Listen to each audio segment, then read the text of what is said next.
Bismillahirrahmanirrahim. Assalamualaikum warahmatullahi wabarakatuh.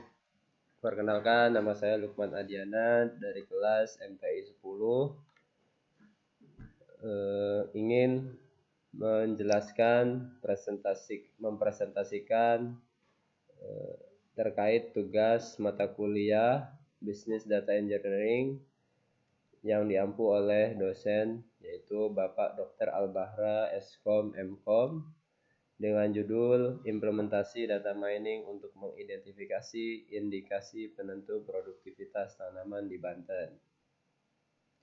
Langsung saja, yang pertama pendahuluan yang melatar belakanginya yaitu pertanian merupakan tulang punggung ekonomi Banten di saat pandemi COVID-19 masih mewabah di mana-mana, yang menyebabkan semakin minimnya bahan atau makanan pokok serta krisis di bidang ekonomi yang berkelanjutan membuat Banten harus bangkit melalui sektor pertanian yang berpotensi besar menyumbang pendapatan daerah dengan nilai yang signifikan.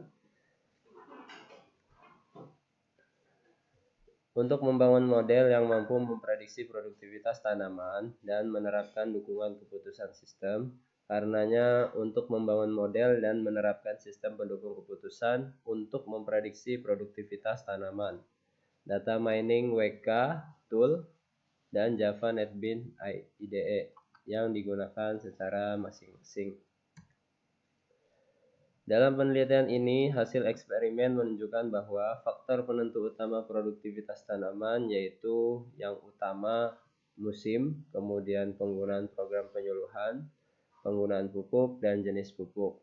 Oleh karena itu, hasil dari penelitian ini adalah sangat penting untuk membuat keputusan berbasis data mining untuk kebijakan dan ahli di bidang pertanian tanaman, yang memberi perhatian pada faktor-faktor yang mempengaruhi produktivitas tanaman dan mengambil tindakan yang korektif. Adapun tujuan penelitian, yang pertama untuk melakukan persiapan dan pre-processing data. Yang kedua untuk memilih algoritma untuk eksperimen dan pemodelan. Yang ketiga untuk mengembangkan dan mengevaluasi prototipe.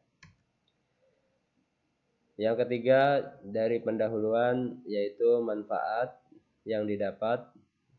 Yang pertama untuk mengidentifikasi faktor penentu produktivitas tanaman dengan menggunakan data mining dan menerapkan sistem pendukung keputusan. Yang kedua dapat mengetahui langkah korektif untuk memilih faktor penentu produktivitas tanaman yang tepat. Kemudian mempertahankan stok kebutuhan bahan pokok agar tetap ada saat pandemi masih mewabah. Yang kedua, landasan teori dan tinjauan pustaka. Yang pertama, tinjauan pustaka dalam penelitian ini telah dilakukan upaya untuk meninjau perbedaan literatur dan karya terkait tentang aplikasi data penambangan untuk prediksi-prediksi tanaman di areal pertanian. Penelitian dilakukan pada yaitu klasifikasi dan prediksi cuaca mendatang dengan menggunakan propagasi balik pendekatan algoritma. Ini dilakukan dengan menggunakan neural teknik jaringan data mining. Adapun landasan teori yang kedua, data aplikasi penambangan baru-baru ini mendapat banyak perhatian. Setiap bidang aplikasi seperti industri, ekonomi, kedokteran, CRM, perdagangan, dan lain-lain. Karena adanya banyak koleksi data dalam format yang berbeda, dan meningkatnya kebutuhan data analisis dan pemahaman karena data mining adalah alat paling penting untuk penemuan pengetahuan dari database yang besar. Kemudian yang kedua masih landasan teori untuk mencapai tujuan yang telah ditetapkan, yaitu membangun model yang dapat memprediksi produksi dan produktivitas tanaman menerapkan sistem pendukung keputusan. Peneliti melakukan pengumpulan data, pemilihan alat data mining, pemilihan algoritma yang dilakukan untuk pemodelan, dan pemilihan metodologi data mining yang diadopsi dalam penelitian ini. Yang ketiga, terdapat metodologi penelitian.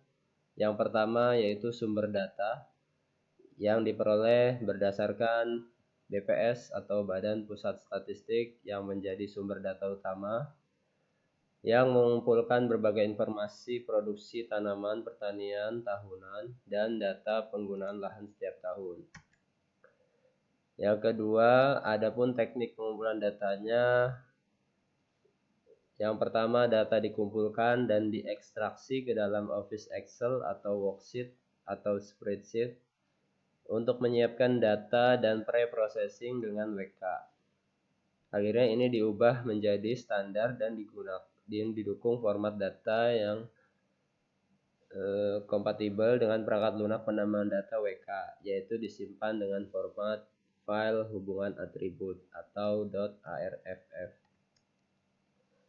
Adapun model atau alur yang digunakan yaitu menggunakan model KDP atau Knowledge Discovery Process. Kemudian yang kedua, metode evaluasi dalam penelitian ini untuk mengukur keakuratan classifier peneliti melakukan pengujian berikut opsi seperti pelatihan dan dataset pengujian, validasi silang, dan pembagian persentase. Selain itu, model yang digunakan dalam penelitian ini dibandingkan menggunakan metrik evaluasi kinerja seperti akurasi waktu yang dibutuhkan oleh setiap pengklasifikasi untuk membuat model juga dipertimbangkan. Sekian dari saya, kurang lebihnya mohon maaf. Terima kasih. Assalamualaikum warahmatullahi wabarakatuh.